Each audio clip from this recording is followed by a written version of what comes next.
Odinga. We are extremely proud, Honorable Speaker, because even some of us who are way younger than us were envious of his energy to put in all those hours of flights, to go to all those capitals, to go and speak to all of those people so that they can be able to support him. There is consensus across the country, Honorable Speaker, that there was nothing wrong with the candidate. We presented the best possible candidate Kenya could have. If you look at his stellar experience in public life, even on the continent as the AU infrastructure envoy for the past few years, Honorable Speaker, we had the best candidate we could put forward. Honorable Speaker, last year, I had opportunity to be a part of an observer mission, and it was the first time that I was undertaking such duties in my entire life. We were part of an observer mission for the elections in Somaliland. And that is when, Honorable Speaker, I came to realize that sometimes the decisions that are taken in our internal borders or in the borders of one country, we think sometimes that they are entirely our decision. But I'm telling you, Honorable Speaker, I learned that many people, especially your neighbors, your geopolitical neighbors, have interest in what happens in your country. Honorable Speaker, when we were there, we realized that many of the countries around Somaliland had an interest. Addis Ababa had an interest in the election in Somaliland. The people of Djibouti were watching very keenly to see what happens in Somaliland, and of course Somalia itself, because they claim that Somaliland is part of the region of Somalia.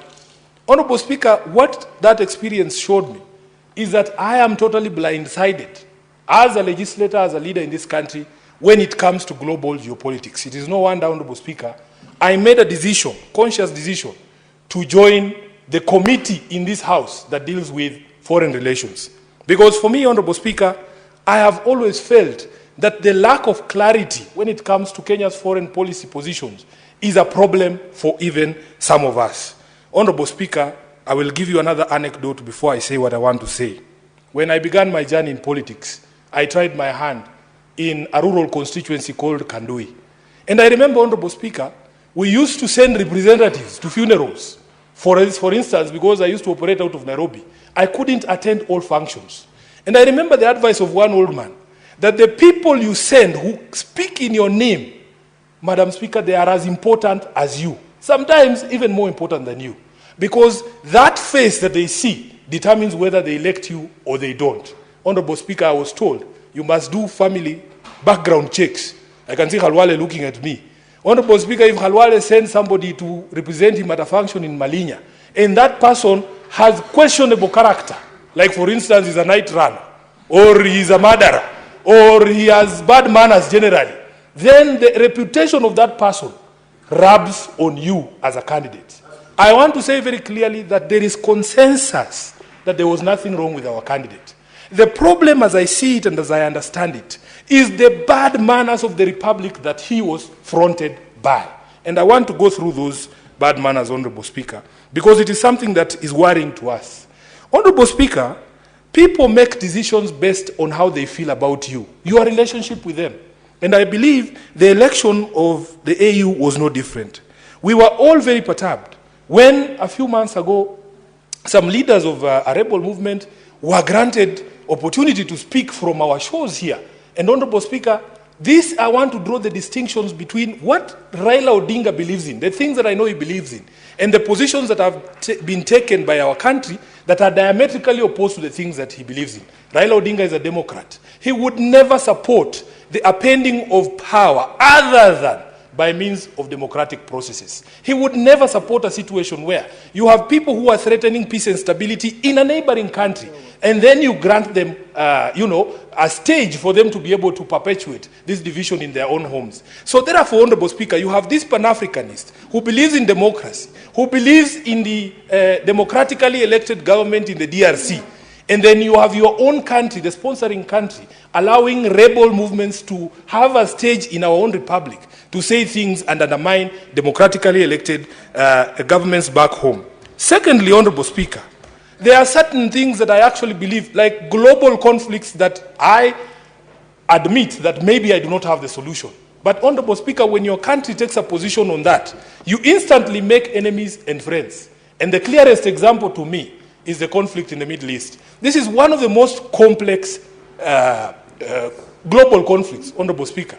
And many people have gotten to a place where we feel that even the proposed solutions that used to appear like they could work, as days go by and the events in the Middle East continue to unfold, we start to feel like maybe there is no solution to these problems. Honorable Raila Odinga is my party leader. I have had him publicly take a position to support the Palestinian people and say that they have a right to a home.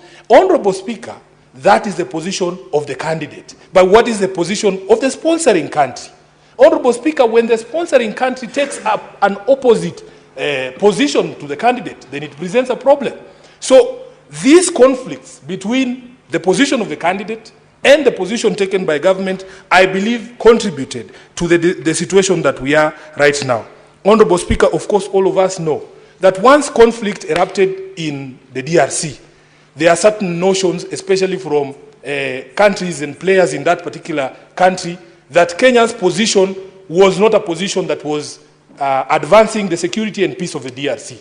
Honorable Speaker, we have a very strong voting bloc, the Southern African Development Community. You know the position that they took at the AU. One of the biggest countries and most influential countries in that particular bloc is South Africa. South Africa lost 13 soldiers out of that eruption of violence in Eastern DRC just a few weeks ago. The feeling that I have seen amongst many of these people is that that conflict and that emergence of violence was mishandled by the regions, and especially by Kenya. Honorable Speaker, the evidence is in the fact that when our head of state called for a regional summit to discuss that conflict, in fact, the DRC refused to attend. Honorable Speaker, these political decisions that we make here internally, Madam Speaker, they have global implications. The positions we take as a country have implications of how the rest of the country, the world views us and our standing in the community of nations. Honorable Speaker, most of us were shocked. Just a few days ago, I was sitting at KICC, and there was a red carpet rolled out, and there were very lovely ushers there. And I remember asking them, and they were all dressed in a shade of red, I think. Point of information. It's called... Point of information.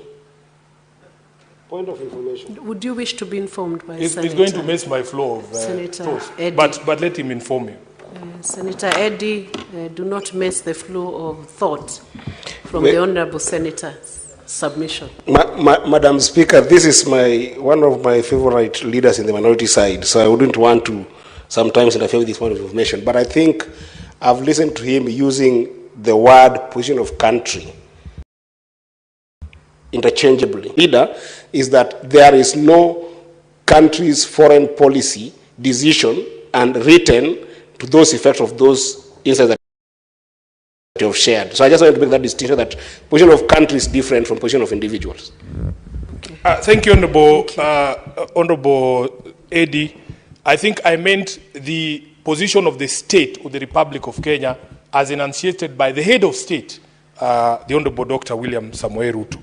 And Honorable Speaker, when countries deal with you, the position is articulated by the head of state. I mean, if you tell the people of Djibouti to tell you what the position of Kenya is on an issue, they will most likely go with the position that has been enunciated by the head of state. Honorable Speaker, I was on the question of the presence of the RSF from the Sudan in Nairobi. Again, Honorable Speaker, the newspaper reports were that they were here to sign some pact that was going to put in place a new government in the Sudan. Why are we meddling in the situation in the Sudan when we know there are two warring factions? We used to play a role of mediator. When the president was President Moi, he was known for being a peacemaker. This country used to be known as a diplomatic hub where these global and regional problems were resolved. But it is no longer the case because we appear, at least the appearance of intermeddling with the internal affairs of our other countries and especially our neighbors is hurting our image. So, Honorable Speaker, after that vote was taken, I have seen a lot of submissions and people talking and saying, oh, there were Kenyans who are unpatriotic. But I want to remind Kenyans that we are a very divisive society. We have to come to accept. In fact, Honorable Speaker, as a political leader in this country, we have held the position that you must allow people to criticize you. You must allow people to insult you because As you know, you are a lawyer like myself, Honorable Speaker. The High Court, our own High Court, has ruled that the freedom of expression extends to insults. That there is no requirement, and Senior Counsel is here, he can tell us, there is no constitutional imperative that when somebody speaks to you, they are nice to you. There is nothing like that. The protections or the limits to which the freedom of speech can reach are only the ones set out under the Constitution, and they don't extend to those things. So, Honorable Speaker, there is this debate about patriotism, and I've asked myself, what is this thing called patriotism? Honorable Speaker, we live in the city here, and in Nairobi we have one simple rule. If you love me, I will love you back. But if you do not show me love, there is no way you can expect commensurate affection from me. It is that simple. You love the people and the things that love you back. Honorable Speaker, when you speak to many of the young people, they feel that this country does not love them. From the day that you are born, Honorable Speaker, look at the situation in our maternities. Look at the situation in hospitals like Mama Lucy. The country, because of our failures to provide proper health care, is actively trying to kill you from the day that you are born. That is the situation we are born into. If you compare to other countries, Honorable Speaker, and we have traveled the country, the world, and we have seen, from the days that you are born, the way the country takes care of you, the sort of maternal health care that you are given, the sort of nutrition that you are given, you can see a country trying its best to make you survive, not a country actively coming after your life. Honorable Speaker, we go to places and we see education is free from primary school to the university. The country is actively trying to mold you into a proper citizen for the benefit of the country. It is very easy to love a country like that. But what is the situation in Nairobi? What is the situation in Kenya? Honorable Speaker, we have not done enough to make people feel like they belong to this country and that this country works for them. You cannot therefore fault people when they express anger against their own country. You cannot fault people. Patriotism, in fact, is defined not as loving your government, but loving your country. And when things are wrong, Honorable Speaker, we have a right to say that they are wrong. The politics of Kenya is very divisive. You know, people here pontificate as if the result had been different, Honorable Speaker. Can we honestly all guarantee that there would have been restraint on all of us, that we would not have over-celebrated to the annoyance of those who don't believe in our quest? Nobody can give you that guarantee. People are allowed to celebrate or to cry or to whatever, express themselves as much as they wanted. But I know Raila Odinga. Raila Odinga is the most insulted political leader in Kenya. Every single day you wake up, he's trending on Twitter, he's trending on Facebook, he's a headline in at least 3 newspapers per week. He doesn't appear to be fazed by any of those things because he understands you have to have a thick skin as a political leader in this space. If you put yourself out in the public, you can expect people to be insulted. To insult you. Therefore, Honorable Speaker, there are people who want to use this so-called celebration in Nyeri. And when I watched that clip, Honorable Speaker, it was 2 mama mbogas at a market in Karatina. And when people speak about it, you can think the entire region of Mount Kenya. And in fact, the most annoying and saddest thing was attempts by leaders, some in very senior positions in parliament, trying to extrapolate and make it look like it is the people of a mountain celebrating Raila's loss. Honorable Speaker, these are the things that bring division in our country. As SG of ODM, I am aware that for the first time in the last election, Raila Odinga got over 1 million votes in the election. You cannot tell me that those million people who are in Mount Kenya can be dumped or lumped into those who do not support the politics of Raila Odinga. These are the things we must do. We must speak in a way that ensures we remain cohesive as a society and we don't marginalize anyone. Honorable Speaker, I want to conclude by speaking to the speculation. There's people who want to put words into Raila's mouth. Honorable Speaker, when Baba, Raila Odinga, wanted to run for the elections in 2022, he called a major rally, and I was present at that rally at Kasarani. He announced it himself that I would want to seek the presidency of the Republic of Kenya. When he wanted to run for this AUC position, Honorable Speaker, he himself called a press conference. I remember only seeing the former president of Nigeria, Olusegun Obasanjo, there at that press conference. He told us with his own mouth that this is what he wants to do.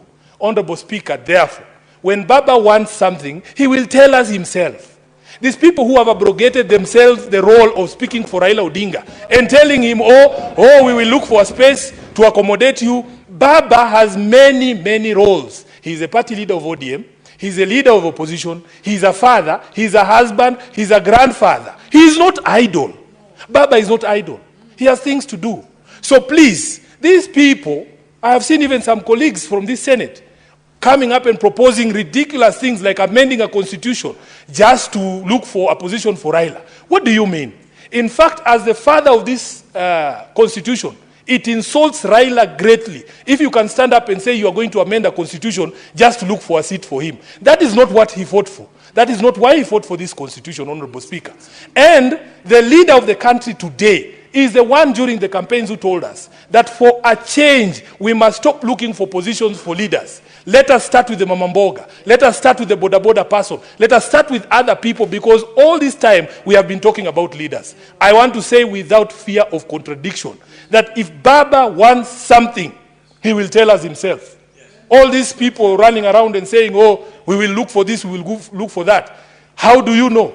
He's not interested. Has he told you he's interested? And he has a mouth for himself. Do you know, Honorable Speaker, that despite me being the SG of ODM, I do not speak for Raila. He has his spokespersons. He has his spokesperson. I speak for organs of the party for which he is a member. But I cannot speak for Raila Odinga because he has his own mouth. He has his spokespersons. So please, we feel insulted as members of ODM when people run around looking for small seats here and saying, oh, we want to propose him for this, want to propose him for that. It is entirely disrespectful to Raila Odinga for you to run around claiming that you are looking for a position to accommodate him. He is not idle, as I say. Honorable Speaker, I want to conclude by saying we are extremely proud of Raila Amolo Odinga. Some of us chose not to be emotionally invested in this particular campaign because, Honorable Speaker, we have been through painful moments. Some of us, I had been elected for the first time in 2022 as Senator of Nairobi. I never got opportunity to celebrate that win because my party leader had lost the most important position that we were looking to get. Honorable Speaker, we were depressed. When you see us here, we might appear in public like we are rocks. We are not. These things have an effect on us as people. We want to be left alone. We want to be left alone, Honorable Speaker, and we want people to respect our father. We want people to respect Raila Odinga.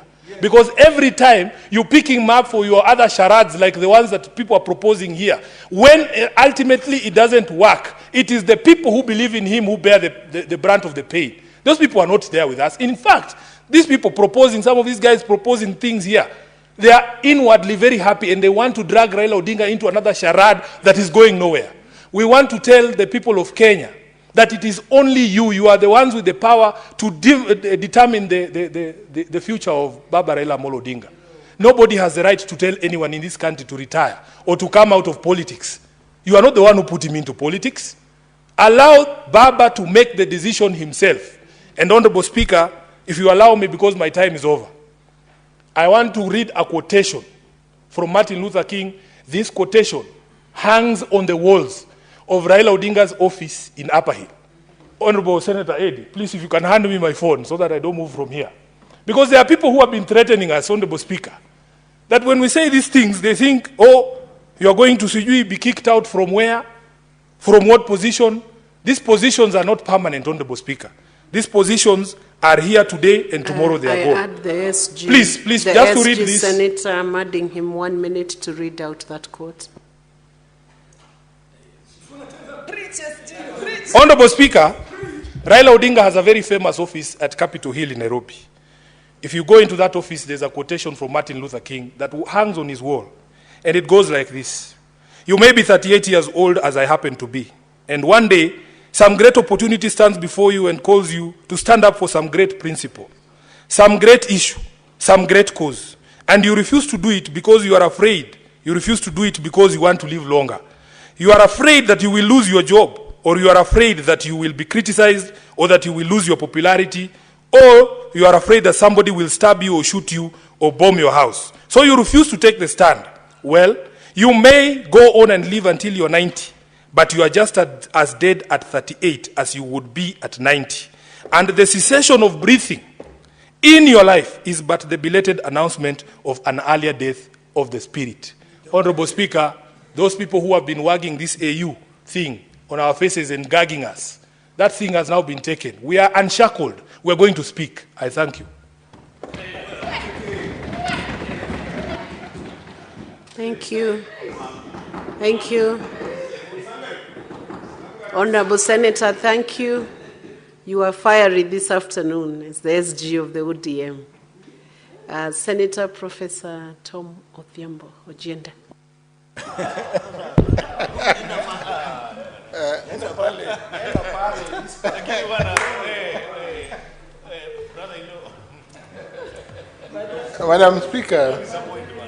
Madam Speaker, contributing to this motion after Senator Sifuna and speaking to the